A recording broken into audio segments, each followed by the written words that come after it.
Hello everyone, welcome back to my channel. In last video, we have seen who is business analyst, what is mean by business analysis by taking simple example of tour management, right? So many of my candidates ask me what are the roles and responsibilities of BA. So today we are going to discuss few roles and responsibilities of BA. So when you are working as an BA in organization and when you get a project, your first responsibility is to identify the stakeholder. Okay, once you identify the stakeholder, now your second responsibility is to gather the requirement. For gathering the requirement, initially you go ahead with brainstorming technique. Brainstorming technique is where you try to identify what's going ahead in the stakeholders, what are their ideas. You are just trying to expose the ideas. You are trying to collect a number of ideas.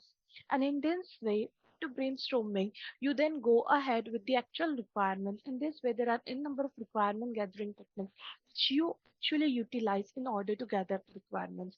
Once you gather the requirement, now you start doing the documentation. After doing documentation, you go for the sign off. Now, in documentation, in order to understand it easily by the developers, by the testers, by your stakeholders, you also draw the diagram. Okay, you draw activity diagram, flow diagram. Nowadays, we draw screens, mock-ups, wireframes, etc. etc. So once you have the sign off on the document, then you go to your development and testing team. You help them to understand the requirement. What is the requirement? What exactly we need to develop?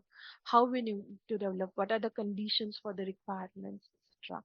If they have any doubt, any query, as a BA, as a business analyst, it's your responsibility to clear their doubts, to clear their query. Once the queries are clear, now you have to monitor how they are developing, how they are testing.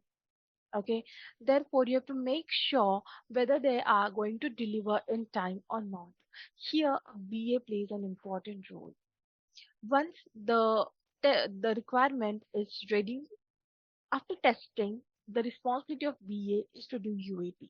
UAT is nothing but user acceptance testing. One user acceptance testing is done by a BA. In some companies, let me tell you, this UAT is performed by BA, whereas in some companies, this UAT is carried out by your business stakeholders. So it's completely fine. It depends upon your organization what happens. Once UAT is completed, now as a BA, you have to schedule a demo. Now, this demo is given to the stakeholder so that your requirements are now considered as done. Okay, this demo is given by a tester. There is a reason why tester is giving this demo. Because when we are giving demo to the stakeholder can ask us a number of questions regarding the scenarios, are those covered, and he can ask us the proof to show. So now testers has already covered those scenarios and it becomes easy for tester to show them the scenarios.